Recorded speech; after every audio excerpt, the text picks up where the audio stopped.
Well, hello everyone and welcome to The Horror Snob. My name's Michael James. I am The Horror Snob. Here talking to you today about another fresh Frights selection. This time, we're picking The Wretched, a incredible movie available for your streaming pleasure now on Hulu. And if you have not seen this thing, I'm telling you, you are missing out. It is a mishmash, appropriately a witch's cauldron of several different things we are familiar with, brewed up together in just the right proportions to make one hell of a film. At its core, this thing reads a little bit like a teenage comedy.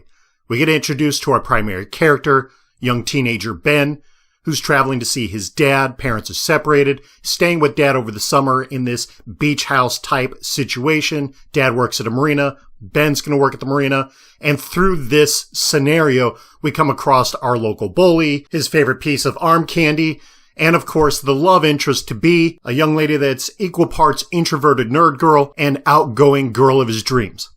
A cast of characters we are not altogether unfamiliar with in the horror genre, as was so poetically pointed out in a movie from about a decade ago, Cabin in the Woods.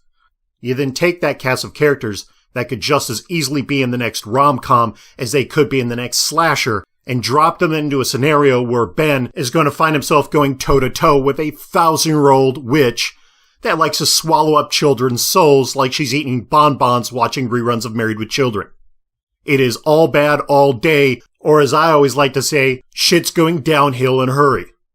Ben, in a very Disturbia type of manner, a movie from about, 15 years ago now, starring Shia LaBeouf, becomes suspicious that there's some bad goings-on next door, spends his afternoons investigating into the evening, sitting out on the balcony, leering out at his neighbors through his binoculars. Again, very reminiscent of Shia LaBeouf in that Disturbia movie, before really figuring out what's going on, discovering this entity, this 1,000-year-old hag that's chomping down little kids, and having to go toe-to-toe with this thing all the way to the end.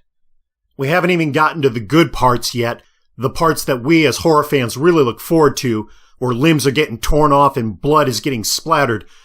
And I've already thrown a lot of movie references your way in regards to this film, The Wretched. There's good reason. That's part of the success of this thing, is pulling from so many different places, rom-coms, slashers, things like Disturbia, even Jaws.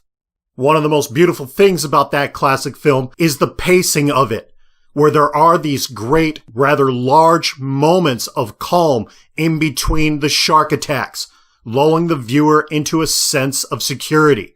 You know, before dude comes out and starts chomping down legs again. This movie has that interlaced within it as well. All of that going on, all of that referencing back to all of these films we are likely familiar with as viewers, and then you get into the creature itself, the entity, the witch, which also feels like amalgamation of different things we've seen before. Equal parts Blair Witch from the third in that series called Blair Witch, the brief moment we got to see it towards the end of that film, and you take that and you add in the shadow figure, Diana, from the Lights Out movies. That is what this thing looks like, feels like. It's got that deep, dark hideousness to it, but also that obscure grotesqueness. It is horrid, something you don't want to think of in your worst nightmares, and it plays out beautifully. The film is top-notch beginning to end. It doesn't let down. It really references back to so many great things that we have seen through our lives, and it works so very well. A very solid movie, an A in my book, available on Hulu. Again, I invite you to watch it. If you have not yet, you will not be disappointed. All right, that's it for me today.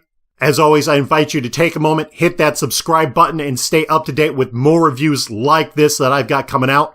And while you're at it, leave a comment down below. Let me know your thoughts about today's episode and the movie itself. Have you seen it? Are you going to see it? My name's Michael James. I am the Horror Snob. As always, I thank you for tuning in, and we'll see you next time.